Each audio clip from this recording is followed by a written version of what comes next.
முடிப்பினிலே என்ன சுரு தினம் தவிக்க பூவில் நல்ல தேன் இருக்கு பொன் வண்டு பார்த்திருக்கு இன்னும் என்ன தாமதமோ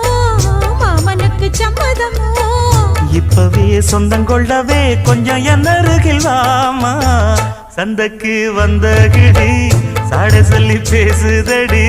சந்தைக்கு வந்த மச்சான் சாட சொல்லி பேசுவதே முத்தம்மா முத்தம்மா பக்கம் வர வெக்கமா